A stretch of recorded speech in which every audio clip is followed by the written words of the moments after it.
Everyone knows Venice is sinking. Rising seas, flooded piazzas, a city drowning in slow motion. That's the story you've heard. Here's the story you haven't. In the 1950s, about 175,000 people lived in Venice's historic center. Today, fewer than 50,000 remain. The population has fallen by more than two-thirds. At the current rate, some residents' groups project a day when the number of Venetians is effectively zero. The water is rising millimeters per year. The people are vanishing thousands per decade. Venice will not drown before it empties. A city can survive floods. Venice has for 16 centuries. What it may not survive is becoming something else, a theme park with a permanent population of staff. It's easy to forget what Venice was, because what it was is absurd. A city built on mudflats by refugees, no farmland, no fresh water, no resources. That became the richest commercial power in the medieval Mediterranean. Venice had only one asset, position between Western Europe and the East, and on that single asset it built the machinery of modern commerce. Venetian merchants ran some of history's most sophisticated trade networks. The Arsenal, the state shipyard, could reportedly assemble a galley in a day, an assembly line centuries before Ford. Venetians pioneered institutions we still use, early forms of public debt, sophisticated banking and bookkeeping, joint commercial ventures that spread risk.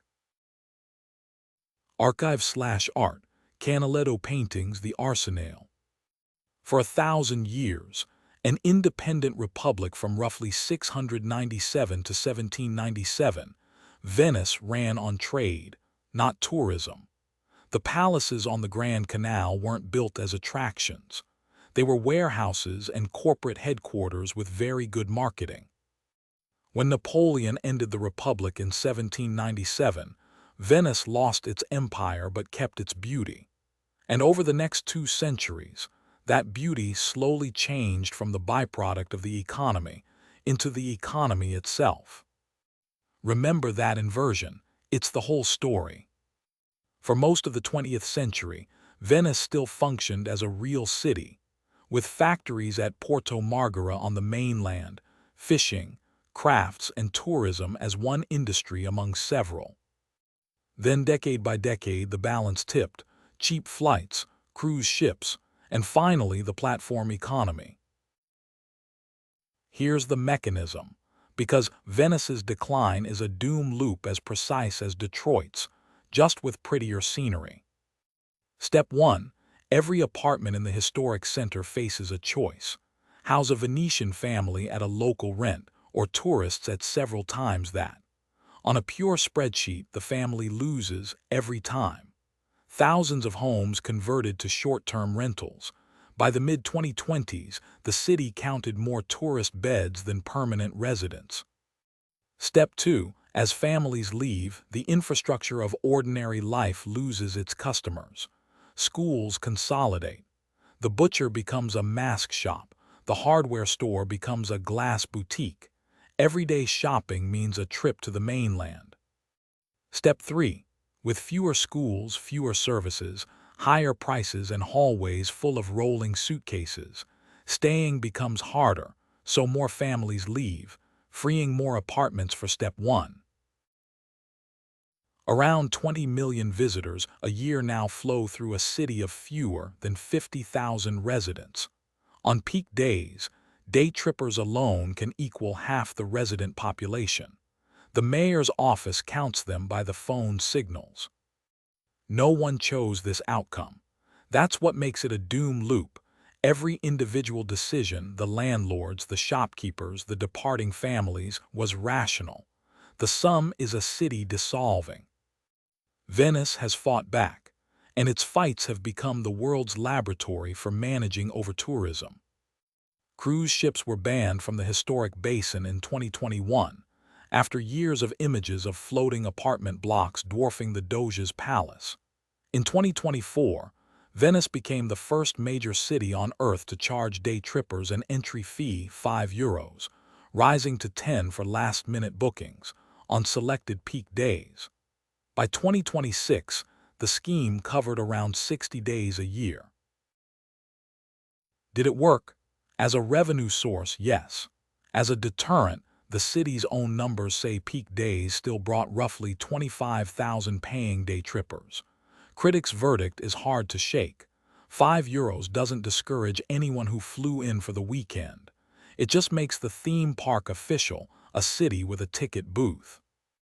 Meanwhile, the MOSC flood barriers, decades late, billions over budget, dogged by a corruption scandal, now actually work, holding back the high tides that once flooded St. Mark's. The irony is exquisite. Venice has, for now, engineered its way past the drowning everyone feared. Nothing yet has engineered its way past the emptying. The population keeps sliding. In 2022, when it dipped below 50,000, locals held a mock funeral for the city, a coffin on a gondola. Venetians have a word for what remains when the residents are gone. Not a city, a *scenographia*, a stage set. So why is Venice dying? Not the water, 16 centuries of floods couldn't do it, and the sea walls are up. Venice is dying because it monetized its appearance and let the monetization consume the thing that made the appearance meaningful, the people whose ordinary lives happened in extraordinary streets. A city, it turns out, is not its buildings. A city is the improbable fact that someone buys groceries there. And Venice is only the most advanced case of a global condition. Barcelona is fighting the same spiral, so are Amsterdam and Dubrovnik. Kyoto, a city of 1.5 million, now struggles with the same equation in its historic districts, where residents can't board their own buses. The formula is everywhere the same. When a place's value as an image exceeds its value as a home, the market will liquidate the home. Detroit was killed by abandonment. Venice is being killed by attention.